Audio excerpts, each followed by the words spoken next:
Awesome to welcome NBA G League head coach Dylan Murphy to the basketball podcast. Dylan Murphy is the head coach of the Osceola Magic, the NBA G League affiliate of the Orlando Magic. Dylan Murphy has been associated with the Orlando Magic for the past 5 seasons. His journey began as a basketball operations analyst from 2018 to 2020, where he provided valuable analytic support to the coaching staff. Prior to joining the Magic, Murphy served as an NBA G League scout for the Atlanta Hawks during the 2016-17 season. From 2013 to 2016, Murphy worked as assistant coach for the Fort Wayne Mad Ants, the NBA G League team for the Indiana Pacers. Murphy also served as a graduate assistant for the men's basketball team at Ball State University in 2018. Dylan, welcome to the basketball podcast. Thanks for having me. It's going to be fun to talk to you. And let's start off with maybe can you share what handling coaching analytics for Coach Clifford and the Orlando Magic involved when you first started with Orlando? Yeah, so it was a lot of things, but I think the job of anybody in a basketball organization is to add value. And so for me, finding ways to leverage data, not just to describe what was going on, but be prescriptive, offer solutions, offer insights that coaches could take on the court versus to say, hey, we rank ninth in this, 11th in this. That's good information, but what do we do with that information? So it was constantly trying to take that next step so the coaches didn't have to take that step themselves. And one of the things that I always tried to do is to encourage our coaches to ask basketball questions instead of data questions. And I'll provide a data answer, but rely on me to understand the data, to know what you're actually looking for versus you as the coach search for the statistic. That was my area of expertise. They would ask the question, hey, what's the best pick and roll coverage to use against this team? And I would answer that from a data perspective versus where does this team rank in drop coverage? What are you really trying to ask? So that was the big steps I took with my job and trying to make sure I could help our staff in any way I could. I love that approach. That to me would work for me personally too. Not being, again, an expert with all the data, as again, I'm imagining many coaches aren't. Is this a very common position now that exists throughout the NBA? And is it a little bit more throughout college as well now? Yeah, I'm not sure about college, but I know in the NBA, basically every team has someone that fills that role. It was a little different for me because after 2 years, I got added to Coach Cliff's staff as an assistant. So I was doing that, but also doing our analytics. And that was still my main role. So it's a hybrid role. Some teams do it where you're part of the front office and you do some coaching analytics work as an aside to help. Some teams, they're coaching analytics persons on the coaching staff. Some teams, they're just embedded with them, but not on the coaching staff. So how it's set up is different across the league. But I think as the game changes and as the resources in the NBA get bigger and bigger, teams want every minuscule advantage they can get. So they're obviously analytics is one area where there's been a lot of growth. We'll ask some analytics questions. We'll dive deep into some basketball coaching ideas. But maybe just as you said that, it triggered me a little bit. Like we've always talked about, like being a video guy is one of the best ways to get entry into the NBA. Is this another great way to get entry into the NBA? Is understanding the analytics and being able to work in whether the analytic department or other? For sure. I would say most of the analytics people get pulled from other industries because they have certain data science skills or whatever skill set, building websites, all that kind of stuff. And they also have basketball knowledge. I think like any job, if you have the skill set, we can teach you the context around it versus you might know basketball, but if you can't program, then it's obviously not really helpful for an analytics department. But it's funny for me, like I started in coaching. I only picked this up just as you put it to get into the NBA. It was, hey, here's this opportunity. Would you be willing to learn how to code and take some data knowledge you have and combine it with the basketball knowledge you have? And I said, where do I sign? And just been riding the journey from there. But for sure, it's every team's analytics department is growing. There's more and more opportunity every year. Yeah, it's such a lot of younger people are growing up with this, whereas I, for example, much older, would have to learn this, and they're growing up with it. So obviously, it's just going to keep expanding as we move forward. Look, I know when I ask you an analytics question, so much of it is it depends. It depends on so many factors, right? Like your personnel, who you're playing, et cetera, et cetera. Beyond threes worth more than two and free throws and the value of the rim, attempts, what are some certainties that we can say from an analytics standpoint? I think one of the biggest misconceptions is the rim is significantly more valuable than any other spot on the floor. I don't have the numbers off the top of my head, but when you would include free throws, drive to the rack, get fouled in the restricted area, you're talking about 1.3, 1.35 points per possession. Whereas like your average corner three, let's say you shoot 38%, so you're going to be at 1.14. So that's a 20 points per 100 possession difference from a corner three to a driving layup. So the idea that three is greater than two, I would change it to three is greater than long two. But close to is still better than three. That's something that we're always driving home. You want to get to the rack and protect the rim as like the two staples. Now, how you do that, obviously, that gets into coaching questions of spacing and the offense and defense you run and all that. But if you're talking about just a pure where do we point our sword, it's the rim is the main thing we're trying to attack and protect.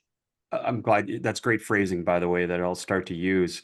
But when we're starting, let's say you started your season with the G League team. Do you start in terms of designing your tactics from an analytics standpoint, or do you start from the roster standpoint? Yeah, we start from a Orlando Magic standpoint first, where Jamal Mosley, our head coach, installing his offense and defense, but he's a very forward-thinking person, and he embraces analytics and embraces the value. So I'd probably say it starts just from a value standpoint. Like you achieve the goals is dependent on personnel, but what you're trying to achieve doesn't change, if that makes sense. So that's the approach I would say that we take in Orlando. And you mentioned obviously transitioning. You started with this role and then you moved into kind of a player development focus with the Magic, and obviously a full assistant focus is the Magic. From those perspectives, then, what do you feel is maybe one of the things that best drives player development in terms of connecting these two things together, analytics and obviously your experiential knowledge as a basketball coach? Yeah, I know you guys are big on motor learning. I am too. I think there's been a lot of really smart work done in that area from a development standpoint. And so you can combine those things in a bunch of different ways. Most NBA teams now have the NOAA cameras in their gyms. What you can learn from depth of shot, arcs, all of that to drive development, and then to drive how you implement that development using random practice with the NOAA cameras. So I always think about it like we're using the data to tell us where to go, and then we're using the principles of motor learning for how to get there. And the tricky part then is like, how do you incorporate data in a way that's like not overwhelming to a player, or do you even bring it up to a player? Like, how do you handle all that? We allow the data to set a direction, but we don't really overwhelm players with data. And if we are going to present data, it's because it's so obvious what's being presented that it's driving home the point in the way we want it to drive home. And we're leaving the nuance behind when it comes to if things aren't as clean and clear, and we rely on our smart people to tell us where the nuance is pointing us. But when we're presenting that data, especially from a development standpoint, hey, you need to work on X, Y, or Z. If it's not crystal clear, then we won't present it because we don't feel like it's maybe muddying the waters in a way we don't want it to. I'm glad you mentioned that. And let's use Noah as an example. And you talked about it's driving a little bit of the decision making, but we don't want to overload the player. So when it comes to something like Noah, does it give you this detail about preferred shot location for a player? And then does that drive a little bit of the tactics about where to put that player within offensive schemes? Yeah, that's an interesting question. I hadn't thought of it like that. My instinct, and this is not super well thought out, so I'll apologize in advance, but my instinct is I'm not sure how much can be derived from specific player locations. Like they're better shooting from this spot or another.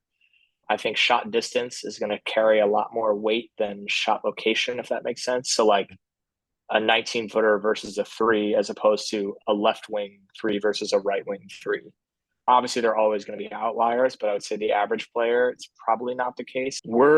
I'm thinking more with the NOAA data specifically, and there's some stuff that we've done a lot of research here in Orlando, which got to keep that one a little private, but using that to drive how we want to adjust a player's shot in a way that is consistent with what we all know about motor learning. We're not going to be like overly technical, external focus, all that kind of stuff. So again, just thinking about, we use our analytics department to help us digest the data and set a direction. And then we use what we know about coaching and building those relationships to implement. But yeah, that's an interesting idea. I've never really personally used the NOAA in that way.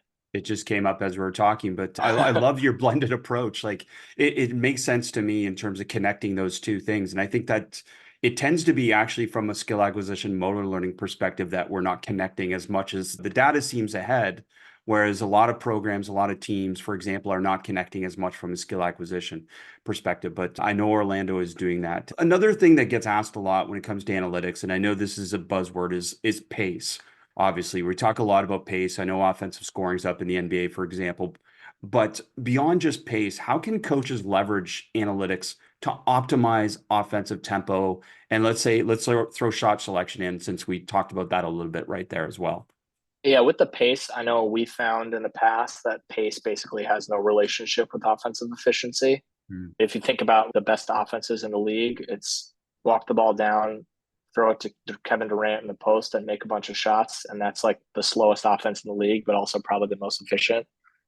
Right? It's James Harden, walk the ball up in Houston, dribble, step back three, pick and roll, lob. But they weren't going up and down at 100 miles an hour. That's a part of it for sure, that like great players tend to play slower because they're trying to set up offense. LeBron plays slower. I'll use us as an example. So Osceola, we were second in pace in the first half of the season, and we were very efficient offensively. Now we're like 16th in pace in the second half, and we're more efficient than we were before. So you play to the tempo of your players. If you have guys that play well playing fast, play fast. But if you have guys that play well playing slow, play slow. Shot locations are efficient, not the timing of it. Right now, like you're more likely to get a transition layup if you run early in the clock. But like the average transition three is a below average half court shot. So yeah, if you get an open transition three, great. But if you just run down and shoot a transition three, it's a bad shot, both from a team psychological perspective. Obviously, just like someone runs down and takes a pull up 31 footer, and it's inefficient. I'm not sure. Pace is just dependent on who you've got. And that's each coach's discretion. It's fascinating. And I'll just end that part of the conversation with, obviously the shot clock takes care of to a certain extent, pace as well within the NBA and within the rest of the world that plays FIBA rules. And obviously there's high schools that don't play with the shot clock. So that probably has more of a factor with pace if you were putting on your high school hat a little bit in terms of that. What would you think about some of those teams that play like super slow? Is it just a question of finding the right shot? Yeah, there's so many like int factors. If we play slower, the other team's more likely going to play a little bit slower. And if we have a good defense, then that's probably going to help us. So it's not just like offense is living, it's like own organism on one end of the floor. If you have a shot clock, obviously NBA 24-second shot clock, we got to get to it right away, regardless. But it doesn't necessarily mean if you have no shot clock, playing super slow is also good or bad. You might play super slow and eventually frustration sets in and someone's just going to shoot a bad shot. Who has the patience to play offense for 45 seconds and pass it around to wait for a good shot? Like eventually someone's going to get impatient. Yeah, there's a lot of pieces to it, but I just go back to pace is just dependent on your roster, your rules, what you think is good for your team. But I know just from my own research, pace really doesn't carry a lot of weight from an efficiency standpoint. Obviously, the Sacramento Kings play super fast and they're super efficient. That's great for them, but there are a lot of fast teams in the NBA that are super inefficient. So I would argue Sacramento's efficient because they have great players, not because they play super fast. And you connected that for us before with the different types of players as well. So I love that. Another curiosity for me has always been like the most effective strategies for maximizing offensive efficiency. against different types of defenses. And in the past, obviously, it used to be very man-to-man heavy, player-to-player heavy in the NBA, but now there's obviously a little bit more variability with zone and different things like that. So is there anything that you can share with us about different types of efficiencies versus different types of defenses? Yeah, there's a lot in this area. Obviously, different pick and roll coverages incite different efficiencies, zone, all of that. I will say, though, without kind of drilling down too deeply, I think one of the fundamental questions you have to define first is when you say something is efficient or inefficient from a coverage standpoint. Like I'll just take like a drop coverage, for example. So let's say I'll use my point guard on Osceola. Mac McClung comes off a pick and roll, angle pick and roll. He whips it to the opposite corner. The low man's pulled it in, but then the low man sprints and closes out, and we're unable to shoot a corner three. The ball gets swung. Now it's reset. A new pick and roll comes. So what happened on that first pick and roll? I think we'd all agree a pick and roll occurred, but it wasn't efficient or inefficient, right? There was just no shot, so there's no result. But I think any coach would say that was a good defensive possession, right? The low man was in, he sprinted to the corner, he took the shot away. So that should be a stop. So when you're measuring efficiency of that pick and roll, you're both measuring when there is a quote unquote direct outcome, like the pick and roll led to a shot, what was the efficiency of that? But also, how often is a shot generated from that pick and roll? So you can have someone who's like super high efficiency when they get a shot at a pick and roll, but they're unable to get a shot very frequently. So maybe that's a guy in the last 8 seconds, you look at his number and you're like, he's very efficient in pick and roll, but the shot frequency is only 60% of the time. Then that means 40% of the time we're getting a shot clock violation. So that's not efficient. So we'd probably want him handling earlier in the shot clock. Later in the clock, we don't want to give him the ball because he can't as reliably create a shot, right? And then the later in the shot clock, obviously the more urgency there is to get a shot, whereas earlier in the shot clock, there's more urgency to get a quality shot.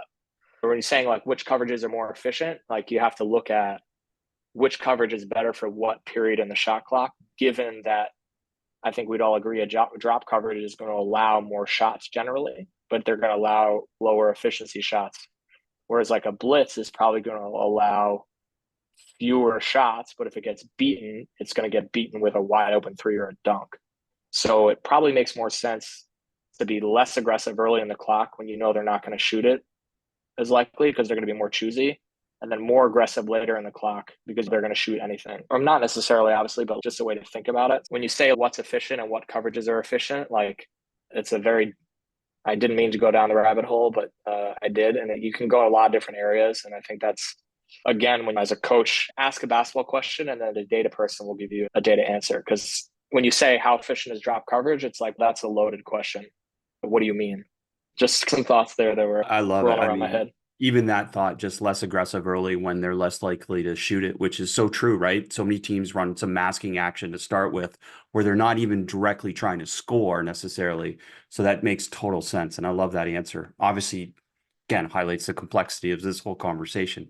Maybe from a basketball standpoint, then let's ask a basketball question and then you could answer it from both perspectives because you're a basketball guy and an analytics guy now, and that's awesome. And you always have been. So what's the best way to attack a switch? A nice, Yeah. easy one. Who do I got on my team? Yeah, That's it depends, right? it depends. To avoid the it depends though, again, just thinking about the complexity of it. Usually comes down to do One you of the attack it things, inside or do you attack it outside? but yeah. So to answer your question, one of the funny things over the last couple of years, I think you'd agree that most people, the analytics community, views post ups as inefficient, but actually on a per possession basis, post ups have been the most efficient action in the NBA. Now, why is that the question? Who posts up? Joel Embiid, Nikola Jokic, LeBron James, Kevin Durant. Lesser offensive players don't post up anymore. So does that mean the post is efficient, or does it just means the action is being utilized in its most efficient way? So if I'm going to attack a switch, yeah, then I'm going to post if I have the right player. But in the same way, I'm sure you would teach a guard, if a big's got the ball on the perimeter and he's trying to ISO against a guard, you're going to tell the guard to crawl up into him because he's not going to be able to handle that heat on the ball. You don't want to just let him back you down. Which is more efficient? Who do I have? But understanding that actions aren't efficient, like post-ups and pick and rolls, in themselves aren't efficient. It's who's in the actions that dictates efficiency. So to answer, it's a long way of answering. The best way to attack a switch is to have a deep understanding of the efficiencies of your players in certain skill areas. It's not action A, set B, whatever. I would argue it's very personnel dependent. I love it. And that's really been a big change, I think, at all levels of basketball, is obviously being more personnel dependent than just a scheme or a system that just takes care of those things. Saying that, another basketball question, which you can answer from both perspectives, is what is the value of double teaming a star player? And is that the best way to approach? Yeah, you're asking the Nikola Jokic question, right? How do you guard him? The answer is you Well, don't. But yeah, exactly. yeah, Like Luca or these different guys, there's no real answer. But given the two, what is your analytics and what does your brain say? I would say it's about your risk tolerance. So if you guard player A who's really talented in regular coverage, no double team, you're conceding a certain level of efficiency, right? Like he's going to be probably pretty good.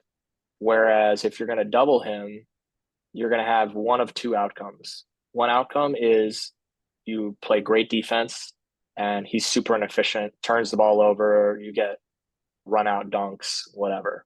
The second outcome is he picks you apart, and instead of giving up 115, you give up 140. So the reward is higher, but the risk is higher. And so you just have to weigh like how efficient is this guy and is it worth it to do that? And then I'm sure like a lot of the coaches on your podcast talk about just varying coverages against great players too, right? Like we're talking about these things in long sample sizes, but if you give someone the same coverage over and over again, if we say, hey, on average, the NBA drop coverage is this efficiency, it's this efficiency in this dosage. And the current dosage, let's say, is 50% of the time. But if it was run 90% of the time, it would be a different efficiency.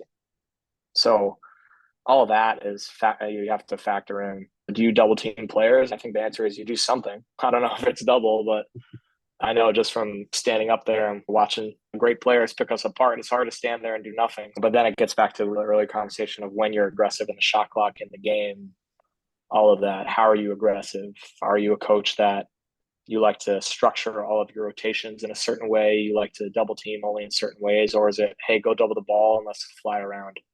So all those things come into play. I love your answers. You're stimulating me with a lot of questions that have stuck with me for a while. One of them I've been trying to talk to my daughter about as a 12-year-old AAU player, which maybe will get coaches thinking, but the value of trying to recover to a shooter when you can't get there. And when you can't get there, obviously it depends. But when you can't get, I don't even know what the prescribed rate for second spectrum is for a contested versus uncontested shot, but that type of idea where you can't get to a position because of a rotation, because of a recovery, to a distance where you're actually contesting the shot. And I think it was, is it Luke Cornett or who does it for the Boston Celtics where he does that Yeah, jump in yeah. the air type of thing? But I wasn't even thinking that. I was more thinking from the perspective of saying, okay, you're not going to get there, so don't go. Is there been any thought to that? Yeah, the tricky part with the current data is we don't get what's called pose data, which is the where the body is facing and whether the arms up or the arms down. So the contests on second spectrum are based on the velocity of the defender, how close he gets, acceleration, and they're estimating that's going to lead to a certain level of contest. But as we all know, when you play basketball, someone runs at you and they don't put their hand up. We can't currently track that, and that's two way different contests. So that's something you'd have to like manually track contests. And I know I just think of it this way. It's just like when you run at someone, you're putting a time clock on them. And when you don't, you're not. So maybe it affects, let's say that situation occurs, a super late contest occurs 7 times a game for 50 games. That's 350 times. If you do it every single time, maybe you cause 5 more misses than you would have. You just saved your team 15 points, which could be the difference between one win and one loss. It's no detail is make or break, but all the details added up are make or break. I don't know if that's helpful, I don't but have an answer that's kind of how for I it think about either, it. but sometimes I notice Yeah. that for example, not just her, but players go so late And it's if you don't go at all, then sometimes that changes the rhythm of the shooter too, where they think they have too much time, and then instead of shooting in rhythm, they actually take too much time. And these all these complexities of this, where I know there's not an answer, but and Yeah. obviously the rebounding component as well. And maybe let's go there with rebounding. Is the value of offensive rebounding is constantly in debate, obviously, relative to that. So, what are your thoughts right now in terms of offensive rebounding or whatever it may be? Yeah. The NBA has changed a lot. I think teams have realized the value of the offensive glass. To me, there's several prongs to it. The first, namely, is that there there's value in creating half court possessions defensively versus transition. So if you crash, and even if you don't get the offensive rebound, if you tip the ball around, you're buying teammates time to get back, which is more likely going to lead to half court possession. You also might tip the ball out of bounds, which means it's going to be a half court possession. And then there's the added value of you getting the ball when putbacks on offensive rebounds are one of the most efficient shots in basketball. Obviously, dagger threes off of offensive rebounds. It's not that they're efficient because they're off of offensive rebounds. They're efficient because they're wide open catch and shoot threes, which are super efficient. All of that adds up. And then you have to weigh that against the how much worse are you getting hit in transition? We've done a lot of internal study on that. And again, I apologize for not sharing that. I'll keep that Of here with course. us in Orlando. But the league crashes a lot. I'll just say the league crashes a lot more than it used to, just because the net effect of crashing is more positive. Like you add more points on the offensive glass than whatever additional you lose in transition. Of course, I think as a coach, when you think about it psychologically, you have to tell your team that we're going to give up a couple run out dunks. So don't look at us at the bench when we crash four, the ball gets tipped weirdly, and then they get a 2-on-1 alley oop. We understand that's going to happen, but we're playing the long game. We think over time it's going to hurt us. And then just the other psychological factor, you're coaching against Steven Adams. What's the first thing you're saying? Don't leak out, got to box out. So even just the psychological effect of going to the glass means teams are going to leak out less. I think that all adds in the favor of crashing, but obviously the result is you're going to get a game that swings a little bit more violently just because you're getting runouts on both ends a little bit more. One of the things I get asked the most by NBA people is in the wheelhouse of decision making, trying to connect it to analytics and stuff like that. And I'll give you a quick example would be the difference between one dribble versus two dribbles in different situations to be able to, again, create some type of efficiency with that, whether it be decision making to shoot, decision making to pass, or obviously to score at the rim. I'm curious, in you can talk in generalities if you can't share specific things, but has there been a lot of work in trying to connect basketball decisions to basketball analytics? Yes. I would say application to coaching is tricky. I would say it's more been done in the player evaluation space and a front office space, evaluating decisions after the fact. I think how you would apply that data to players in a real coaching setting is difficult. There's a lot of stuff of expected value. If you did this, the value of this possession would have been A. If you did this, the value would have been B, so on and so forth. But I think that's where kind of the skill acquisition space takes a lot more precedent of you building that motor map in your head. So you're able to, in the moment, find the most efficient thing because realistically, it's happening so fast. You're not making a calculation, you're acting off of instinct. How do you build that map so when you get different contextual clues, like you're still finding the most efficient decision? And obviously, every coach has it the way you teach that differently, but yeah, that's an area I think that's more an evaluation standpoint, a draft, free agency kind of thing. Yeah, it's interesting to see how that'll evolve over time. And for you, like obviously one of your mandates with the G League team is to obviously develop players, particularly around the players that are the two ways and the future possibilities for your roster with Orlando. So I'm curious then, when you are you evaluating or are you meeting with players in terms of some of their key performance indicators? Are you doing different meetings with them on a weekly, a monthly basis? And then how are you connecting both the basketball and the analytics together in terms of helping that player understand their future value? Yeah, so we do player development meetings. We have player development plans for all our guys. We established early in the year what we'd be tracking so they knew, and then we present that data to them. But we also tag it all in sports code. so we can show the film too. So it's not just here's a bunch of numbers, it's here's what the numbers say, here's the video, and then let's dive into the video to figure out why X, Y, or Z is happening if we can't get a deeper understanding from the data because we don't have access to it or whatever the reason. Obviously, there's some things that you just can't, that have to be tracked manually or can't be tracked, or at least can't be tracked yet. Yeah, we integrate it in the ways we can, but I think like the conversation we're having, we do not even come close to having a conversation with a player like this because for us in Orlando and our team, like playing freely is super important, and just being able to play your game and do your thing within certain principles and structures. But we let the data guide how we teach and how we play, but we don't let the data guide individual decisions we make. We think if we create an environment and a structure and a system of play, it will lead to the most efficient shots on the offensive and defensive ends. So it's more, we draw the circle and they color inside the lines. I love it. Great analogy there. And then not every coach obviously has access to someone like you in terms of helping them interpret the data. So from that perspective, how can coaches best utilize data without becoming overwhelmed or over reliant on it themselves? Yeah, no, that's a great question. I think it just comes back to very similar principles to what all coaches go through, which is holding people accountable is hard. And the more expectations you have, the harder it is to hold people accountable to those things. So, in the same way that it's important to keep your expectations limited so you can hold people truly accountable to fewer expectations, in the same way, in analytics, pick your few things that you really care about.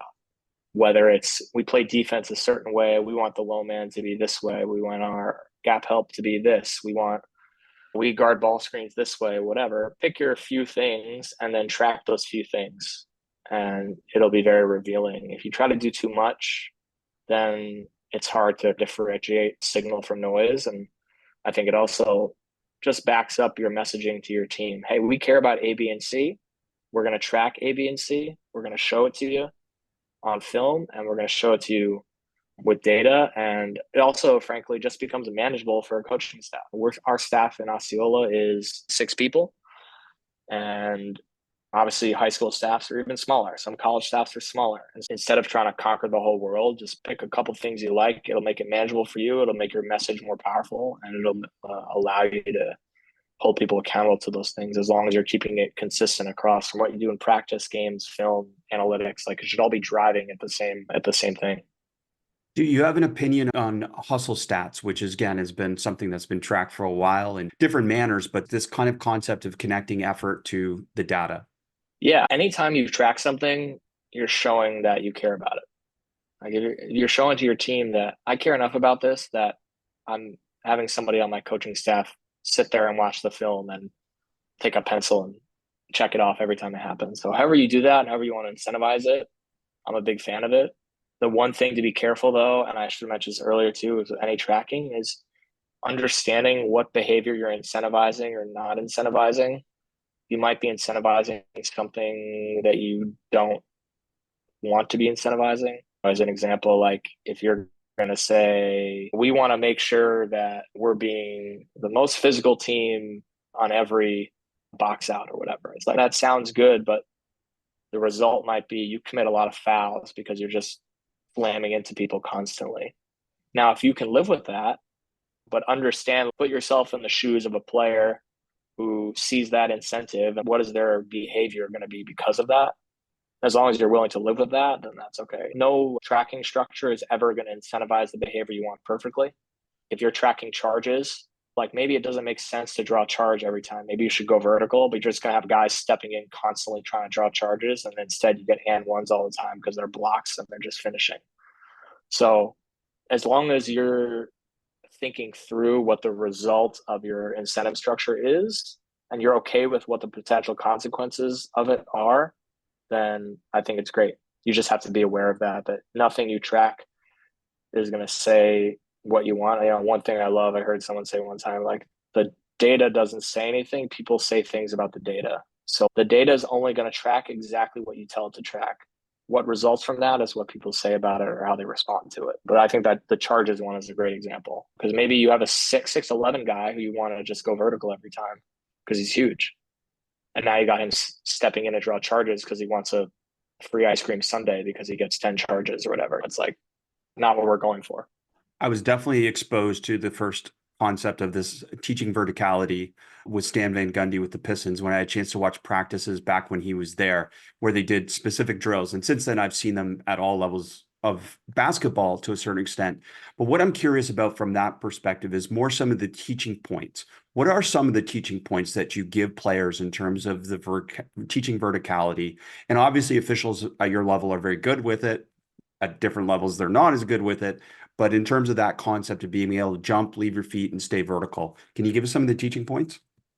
Yeah. So in the NBA specifically, many fouls are committed. They call them A to B fouls. Basically, you jump straight up in the air, but like you're at location A and you jump slightly sideways, A to B. So your arms are straight up, and the player says, "Hey, I was vertical," but you can't jump A to B. You have to literally be in spot A, jump vertical, and land in spot A. If you get hit in the chest when you go vertical and your arms come down and hit them, that's a foul on you. So it's the point being, it's really hard to go vertical legally in the NBA. One of the things that we teach is we want your hands try to touch the back of the rim so your hands don't come flying down and smack the guy in the arms after he hits you in the chest. But another one is if you're not lined up completely, don't go vertical, go block the shot. Because more likely you're going to try to go vertical when you're late and you're just going to commit an A to B foul. So better to just go try to impact the shot as best you can, whether you're trying to pin it on the glass or whatever. Obviously, you don't want to still foul him, but there is danger in going vertical when you're not in good position. But it also just gets back to what we all preach of you want to be early and help so you can be there on time. But if you're not there on time, going vertical is not always the best idea. And another thing that stands out, thank you for that, by the way, because I knew it goes beyond just elbows behind ears, which tends to be one of the key teaching Yeah. points that many people just give, but that's awesome. And then another thing, we see it in the NBA, obviously, because of the gravity of the players on the perimeter, but the decision to help versus not help. Because sometimes in the NBA, clean layups are given up just simply because you're not going to help off of a certain player like you would say at the college or high school level. But can you talk to us a little bit about the decision-making process for that player? Is that solely determined based on their ability to get there or not relative to who they're covering? What are some other the parts of the decision making defensively about whether to help or not? Yeah, I think if you're there early, if you're pulled over early before the drive happens, then you're not have to make a decision. Like you're already there. So it's when you're late you have to make decisions. There is no decision. If I'm the low man and there's a drive to driver's right hand from the right slot, I'm right there to trap the box early. So I take 2 steps and I'm there. But if I'm the low man and I'm guarding the left corner and I'm standing outside the paint on the weak side, and then oh, there's the drive, and now I'm sprinting over. Now I've got to decide because if I sprint and then the ball handler slings a pass to my guy in the weak side corner, if my helper is not there, that's a butt naked corner three. So then it's like, all right, is this guy a really good finisher? Who's guarding him? But you're making all of those decisions in about a tenth of a second. So to me, if you're making decisions defensively like that, like you're already wrong. And then obviously the shooting in the NBA is at such a high level that you get punished if you do that because the ball gets swung and then drive kick swing and then you're in the blender and it's over pretty much. But back to our earlier conversation, like the rim's the most important thing. Protect the rim first and then trust that your teammates are going to fly around behind you even if you're late. And you mentioned this briefly, the concept of scanning, this concept of being able to see both. Again, I grew up with the two pistols mentality of being able to just point at both and see Mm-hmm. both, but that's not the reality of it. Obviously, you have to be a little bit of a head turner. You have to be active. So can you share some of the kind of teaching points that you would share with a help defender in terms of being able to scan and see both so that their decision is made before the actual action happens? Yeah, I think super important, obviously, seeing ball and man and keeping everything in front of you. From a teaching perspective, I think, first offensively, it's why relocating is so powerful because you move 3 feet to your right. And when your defender turns back to you, he's going to take 1 step wrong, and that's going to buy you a quarter of a second to get your three ball off. But I think it really comes down to like understanding personnel, being able to anticipate like what this guy's going to do. If I know I'm guarding a shooter, I know that I can lose vision of him for a second and then I can just sprint at him with not a lot of consequences. But if I know I'm guarding a driver, if I don't close out with the proper angle on him, like he's going to blow by me, even if I close out short. Understanding just who I'm guarding, where I'm on the floor, I think all of that is super important versus like, when do I look at the ball? When do I not look at the ball? When do I look at my guy? Like we can say, like you said, it's more scanning than you're actually, I'm not just like looking forward, but seeing two ways peripherally. I'm looking one way and then I'm checking every second for my guy. But when or how you do that, that's up to you. To me, it's more important you just know who's out there. So I know, like, all right, when I have to make a split second decision, like, what's the last thing in my head? Like, he's a non shooter. I'm going short no matter what. Like, that to me matters more. I love it. So many insights throughout this episode. Thank you for sharing some of these details and concepts. And I'm curious from your perspective, again, you've dealt with this for a lot longer than a lot of us have. What are some future kind of trends coming in terms of basketball analytics and how they impact coaches? Is there something that you foresee that in the future that if we had more of this, it would really drive more of this? Yeah, I go back to that pose data. I think it's super powerful. Hmm. There's a lot of discussion about 3-point luck when the value of contests and how much is that actually impacting shots at what distance. When your team is 30th in opponent 3-point percentage, is that because you're bad at guarding 3-point line, or is that because you're unlucky? I think right now it's really hard to know without watching the film deeply and understanding. I think once we get that contest data, like true contest data, I think we'll have a much better sense of really how valuable is it to impact shots in that way. And then what are the most valuable ways to impact shots? Is it a Shane Battier contest, put the hand, in front of the face late? Is it, am I trying to high point the ball where like I'm just trying to jump as high as I can, the cornet, and just make them shoot a higher arc? Am I trying to block their vision? Am I trying to block their vision of the basket? Like you get all that pose data, I think can answer a lot of those questions that are super powerful. That's like the next frontier I know where a lot of the technology is going. Fascinating stuff, Dylan. And look, I know you've worked hard and you've got this opportunity now to put so many ideas into action as a G League head coach. So talk to us about that experience so far. Yeah, it's been a really great opportunity. Super lucky. Work for a great coach and Coach Mosley, and to have his support and be able to implement his vision in Osceola has been really cool. And I think the G League is always tricky because you're getting two ways, you're getting assignments, your roster changes every night, the opponent's roster changes every night. Guys are fighting for their careers. We've got a couple of guys on our team that have played in the NBA, have played in big time playoff games. We have a great group in Osceola, super competitive, embrace player development, embrace getting better, embrace being part of our organization. And it's been super cool. And I think just like for any coach who wants to get experience, there isn't a better league than the G League, in my opinion. I started in the G League. The NBA, you're going to be one of a lot of people. In the G, it's just going to be you, a couple coaches, and you're on your grind as much as possible, doing everything. You might be doing laundry one day, and then you have the scout the next day. So it's an all hands on deck situation. Great experience, and so that's why when this opportunity became available, I was excited to jump on it and get back in the G League. But yeah, we're getting ready to make our playoff push here. Second half of the regular season coming up after All Star. Everyone getting their rest, and then we're all systems go. I love it. So, such a great experience for you and such an amazing experience for me and all of our listeners for you to be able to share with us. So, thank you so much, Dylan. Really appreciate it. Thanks for having me.